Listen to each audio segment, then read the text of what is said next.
I mean, ads is probably the most powerful signal you can send to Amazon in terms of how relevant the product is. You need ads to kind of get that initial uplift in exposure. Before you could probably get away with it. Now it's almost compulsory. Advertising has to be part of your strategy. If you try and dabble and shop in all these different ad placements to start with, you're just going to spend money that you don't need to spend. Tell us more about, from your perspective, what are some of the things people should be aware of in this type of ad? The main KPI you should be focusing on is the percentage of people who buy your product. And how does that compare to the category average? If you come into the market and you sell better on average than everyone else, when you do run ads, Amazon will take those signals and go, okay, there's something here with this product, so we're going to give this product additional exposure, and that's going to help you have leverage when it comes to paid ads. It could fail.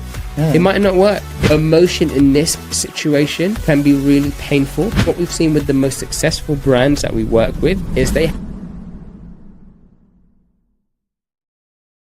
Hello guys, welcome to another episode here at the Amazon Ads Creator Summit in Milan. My name is Vincenzo Toscano. I am here with one of my closest partners, George. We're super excited because today we're going to be talking about the latest strategies when it comes to launching products on Amazon and all the things that you have to consider to make sure that launch is successful. So, George, pleasure to have you here with me. How you doing? I'm good. Thank you so much for hosting and having me join you. Always a pleasure. So let's start with a brief introduction about yourself. Just tell us who you are and let's go from there. Yeah, sure. I'm George, the founder of an ad agency called ClearAds. We actually do more than just ads on Amazon. We look at full service, so launching, optimizing your listings, ensuring that you get growth in organically through PPC, and as a company kind of grow on the platform. Love it. And from my side as well, just to give you a brief introduction. So I'm actually the founder and CEO of Ecomcy, where we also are a full service agency in the Amazon space.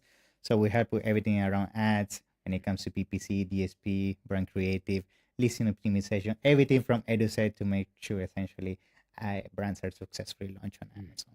Awesome. So let's jump into the topic, which is launching brands on Amazon, specifically with PPC. So I guess we can start with a foundation in terms of, first of all, why ads have to be used for launch, and then I guess we can go from there. So tell us, what are your thoughts when it comes to that? I mean, ads is probably the most powerful signal you can send to Amazon in terms of how relevant the product is. So you need ads to kind of get that initial uplift in exposure. Before you could probably get away with it. Now it's almost compulsory, unless you enter like a completely new category. But yeah, it's definitely something you have to start with now. Love it. Yeah. So I think actually to double down on that, I agree. Like I feel on today's age, like advertising has to be part of your strategy. We have a lot of those conversations even internally with our clients where they say, oh, but I want to launch on Amazon, but I want to grow organically. Unfortunately, that's not the case. You have to essentially pay for that traffic, and advertising is the best way when it comes to really bringing that traffic and essentially start generating your revenue. And I guess when it comes to advertising, we can now jump into the next phase, which is, with the foundation, what are even the type of advertising you can do on Amazon? Because let's be honest, there have been so many new releases lately when it comes to advertising that sometimes it can be overwhelming and it can be difficult to really understand where essentially can be the first kind of area I can tap into. So tell us more about, from your perspective, what are some of the things people should be aware of on this type of ads as well? Yeah. So, I mean, this all is overwhelming with the amount of updates and information that we're getting. But if you look at the kind of general business principles, one, you have to ensure you've got a product market fit. So whatever product you sell, is there a demand for it? Is there a need for it? And if that product already exists, how can you make yourself stand out? So they're the first few questions you have to answer. And they're probably the most crucial questions you can answer.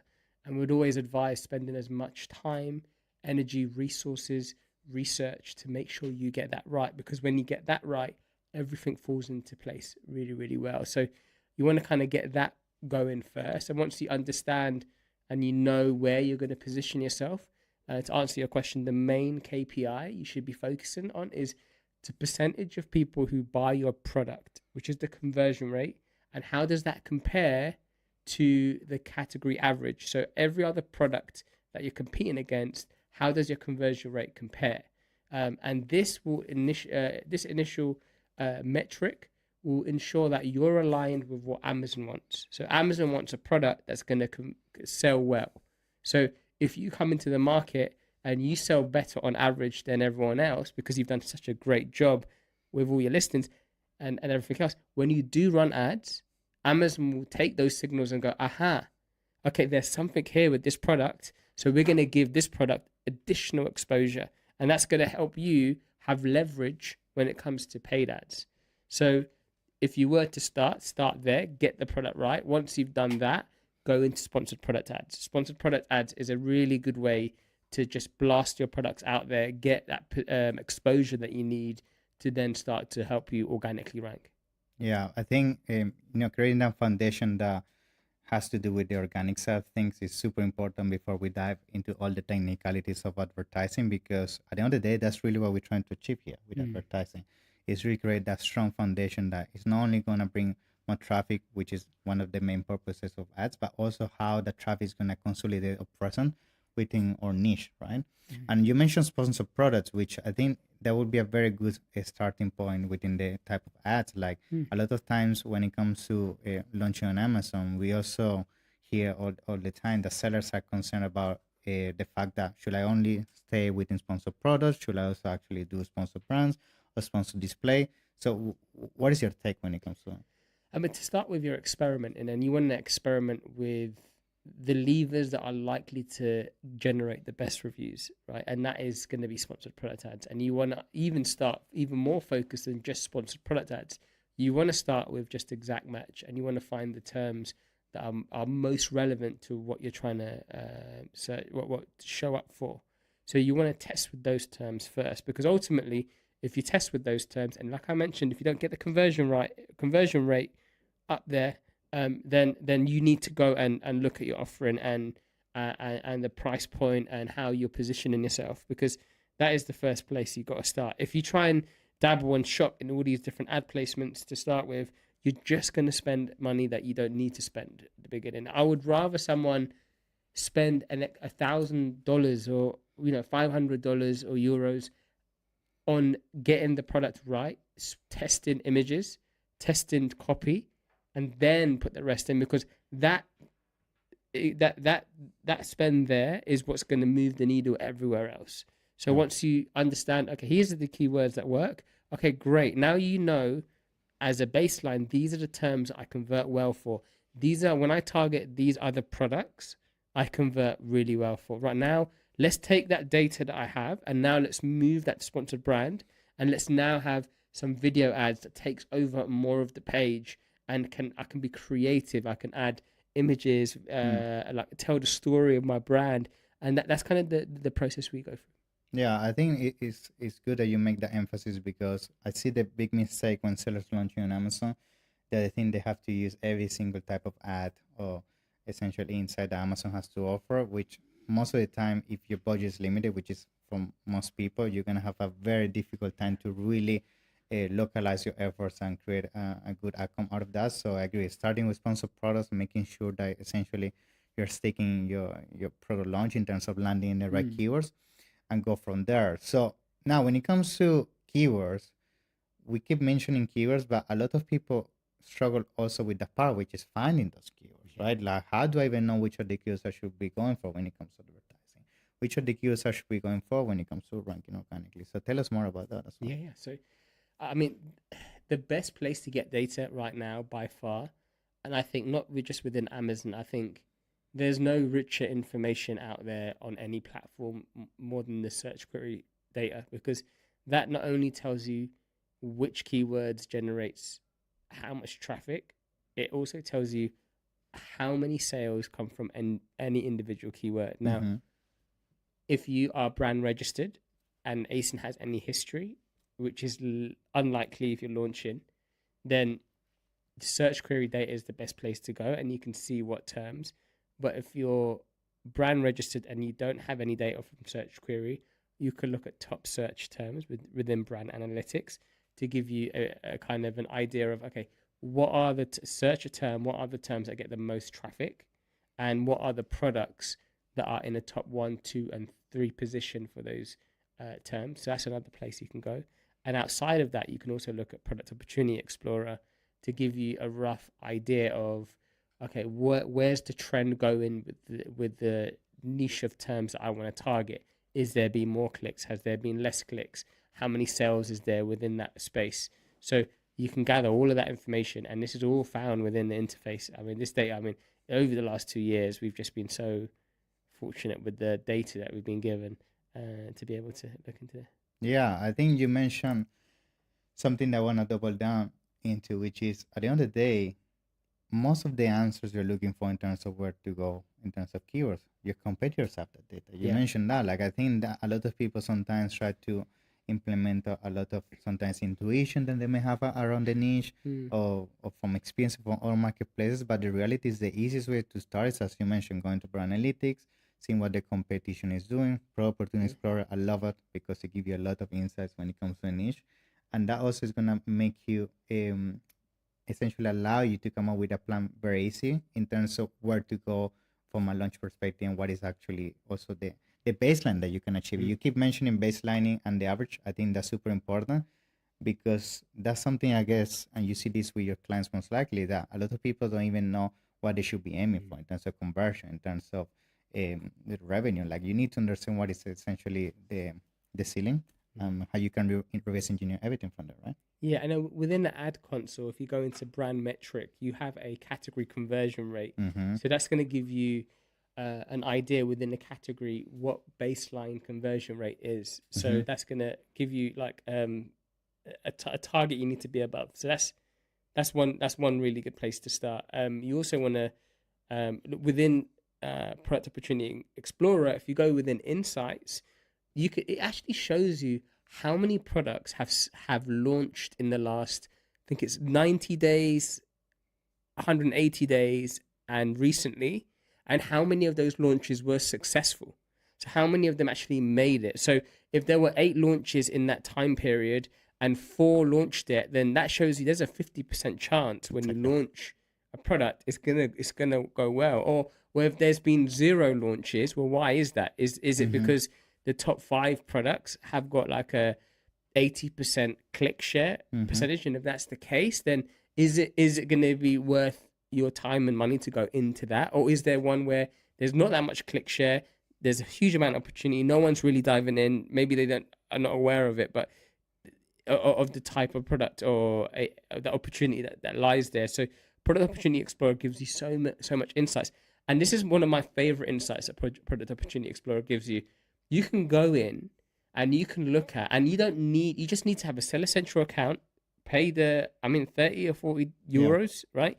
Pay that amount, and you can look at insights for any type of product. So you can see a kind of a macro level. Yeah. Here's all of the most positive things people say, and here's all of the most negative things people say. Yeah. And that straight away gives you raw data about what customers are looking for. What are they struggling with? And you can put that into the development of your product. You can put that into the listing as well, the images, like using that from a sales perspective, like reverse engineer what are the things that other competitors are not fulfilling and leverage that on your, for example, sponsored brands with a nice video that highlights those issues, or custom lifestyle images that can make a huge difference to essentially make your product stand out from the rest that most of the time are just copy pasting each other. Because I was recently looking into this, and like for the product collagen, one of the biggest issues of collagen is the smell. I know. Yeah, people don't like the smell.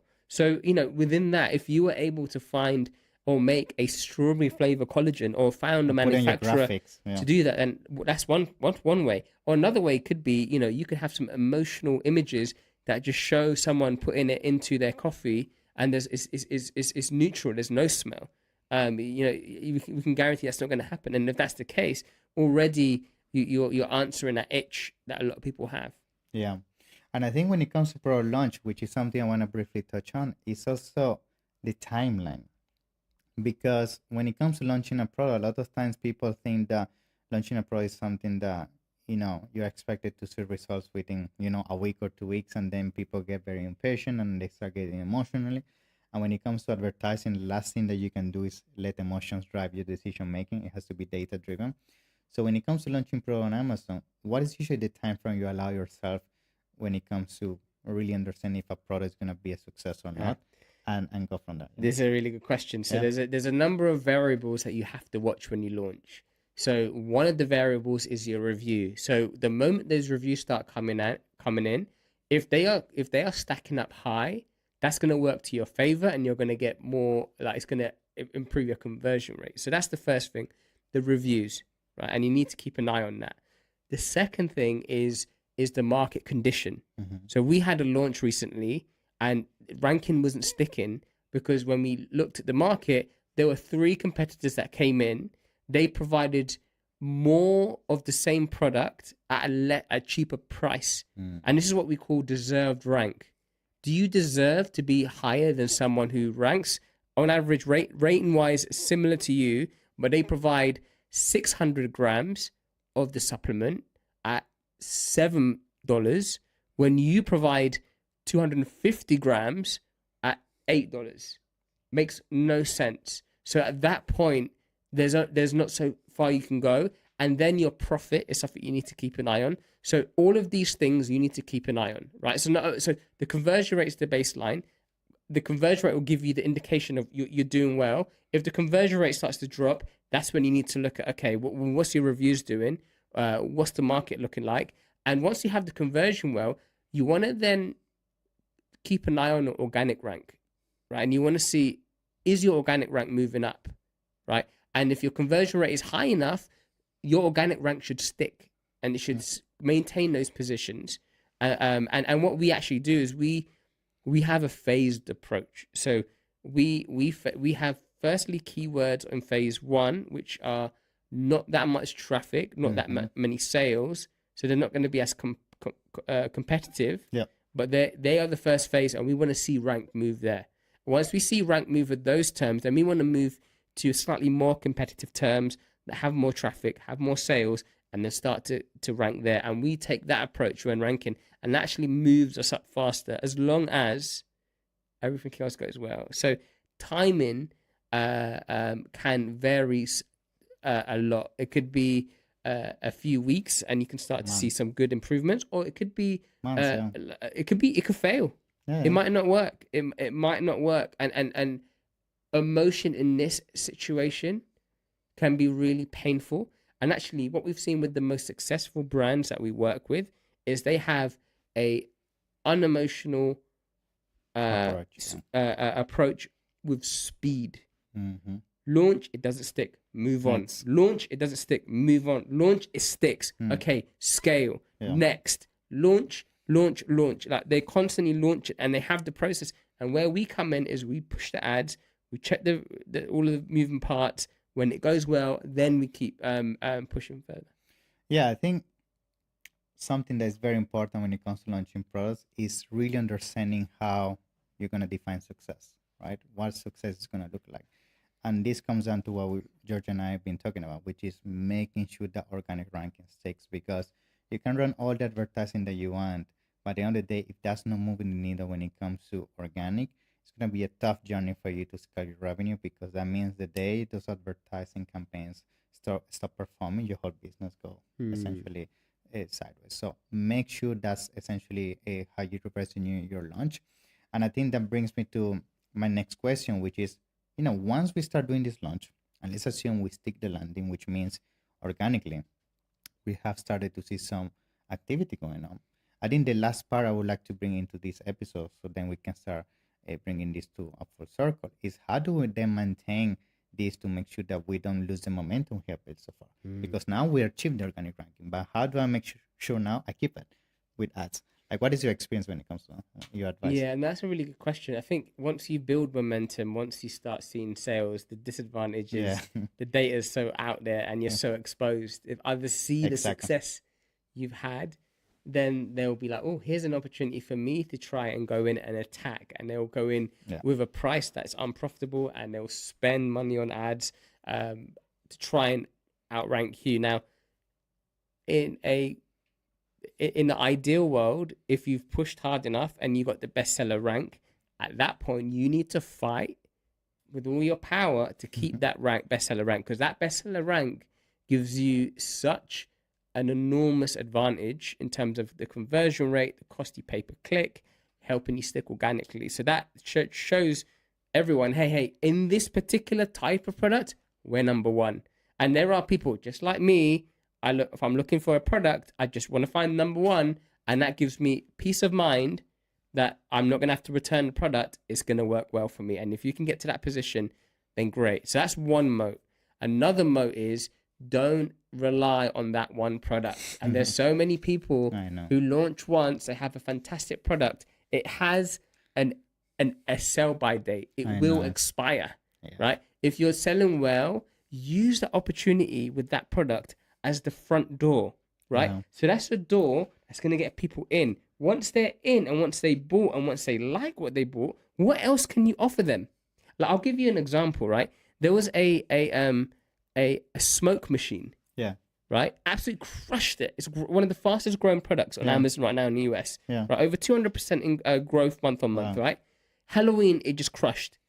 They do not sell the juice you put into the smoke machine. Crazy. Which most likely could increase your revenue annual 30-40% easily. Easily. Like the lifetime value you can get off that, and that in itself, that's creating a moat.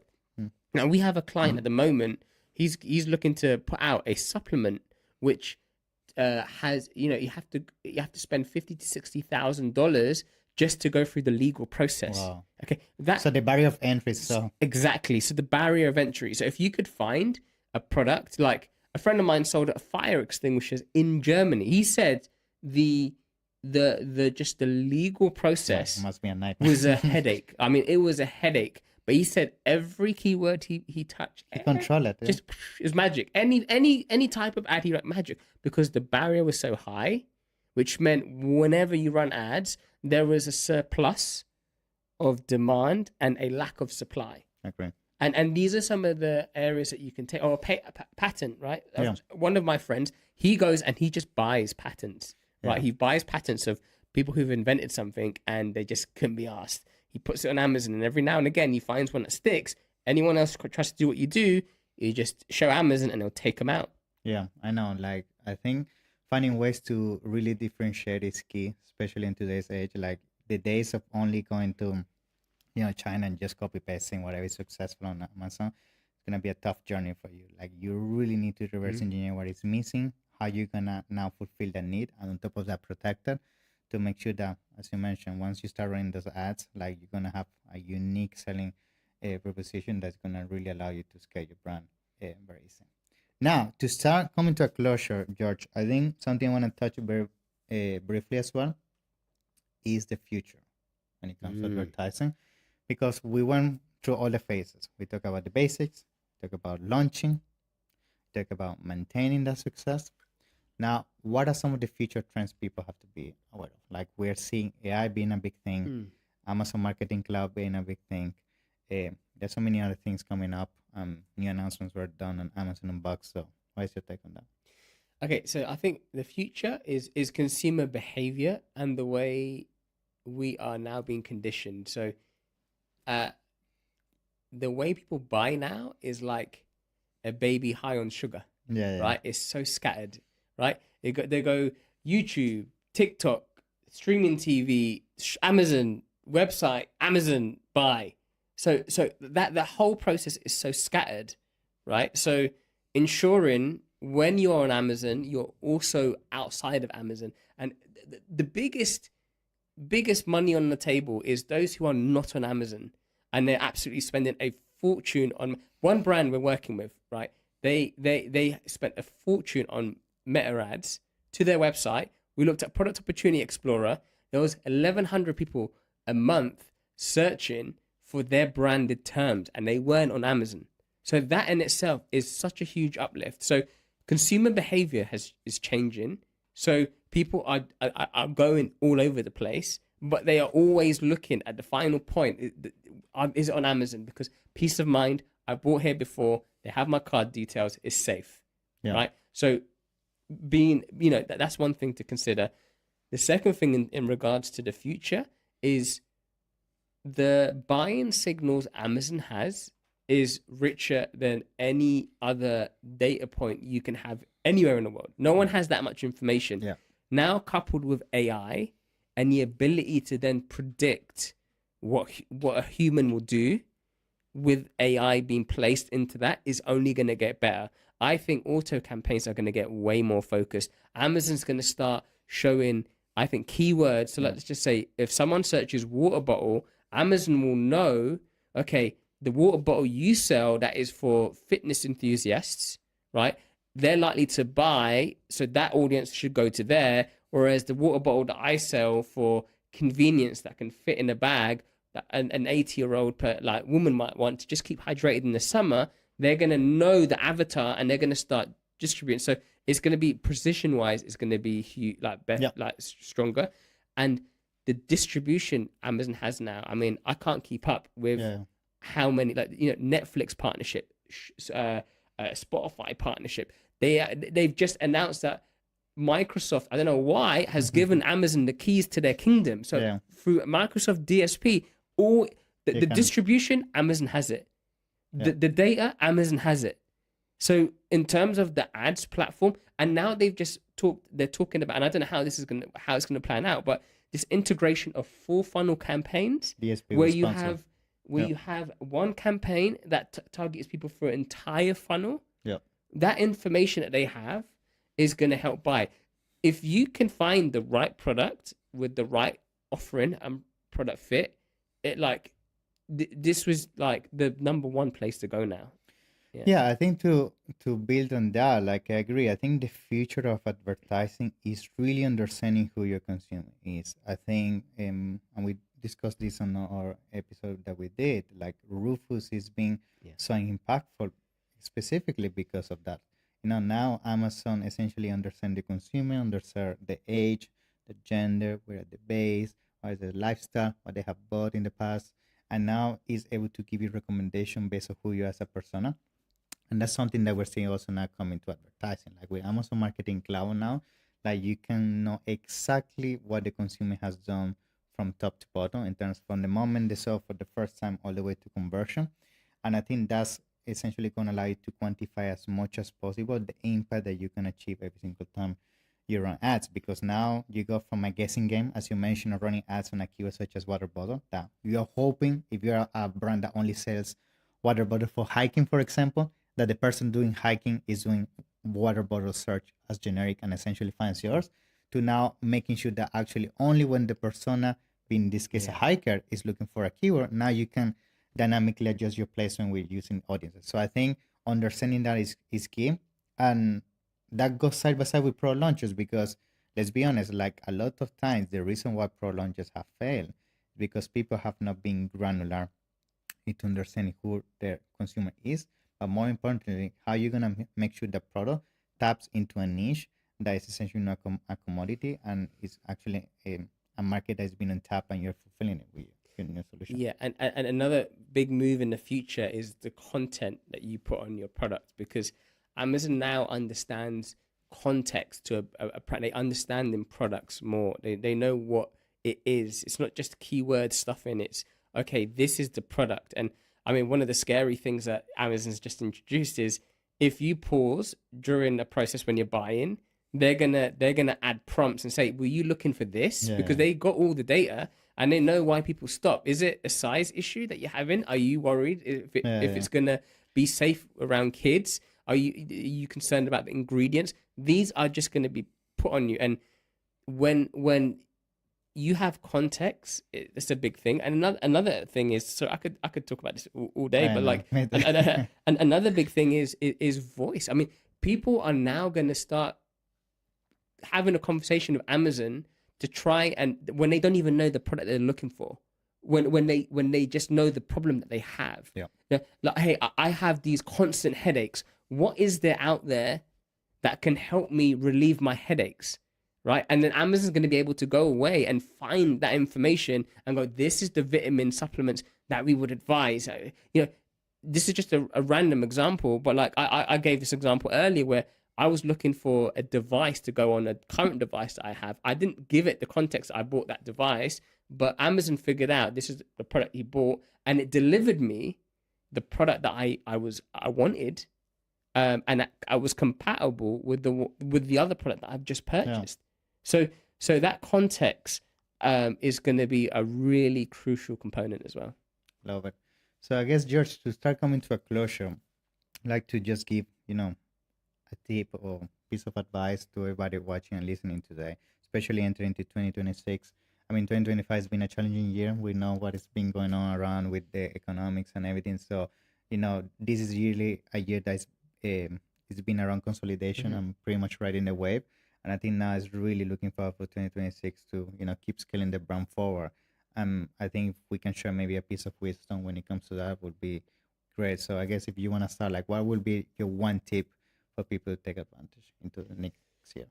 Okay, so I think the big evolution with brands that we've seen is knowing your numbers. Mm. That's more important than ever before. So Amazon, as any business would, has gone from the growth phase to the profit phase. So there are costs coming in because before they were just running at a loss Mm-hmm. just to get the customers in. Now, okay, they're going to make a profit. So now you need to understand, like, like to the profit level, like how much do you make at the end of the day? And I think in the next few months, that's going to be the big difference between who's going to win and who's not going to win. Is understanding those numbers. So understanding your numbers, and just keeping up to date with the best practice. But ultimately, if you have the right, no, it's okay. If I had to end, it would be knowing your numbers is the one thing, and then just understanding the fundamental truth of the thing that does not change Yeah. is, can you provide the end user, the human being at the end of the day, a product that is going to stand out to everyone else? Yeah. If you can provide that, everything else will be more straightforward. Yeah. And I would say my advice, guys, especially now that we're coming to the end of the year, it would be have a look, sit down, and see what your consumer have said about your product for the last year. Like, go on your reviews, go on your customer surveys, really reverse engineer what has been some of the things you have been missing out in terms of why some of the consumers were not happy, or maybe why they were happy in the first place. And use that as the foundation into building who is your perfect avatar into 2026. Because as we are both been speaking today, knowing your avatar is really the key. If you don't know it, you're really gonna struggle to leverage things such as Amazon Marketing Cloud, optimize for Rufus, and so on. So build a foundation, build a knowledge base. I'm sure you're gonna, have a more easier journey when it comes to scaling on Amazon. So, George, it's a pleasure. Thank you Yeah. once again for being here. Yeah. So Thank it's you been so a much for having pleasure. me, Vincenzo. Yeah. And for all of you guys, Yeah. it's been a pleasure. Feel free to comment below. Tell us what you think. What are some of the latest strategies that you've been using? It's been a pleasure, and see you in the next one.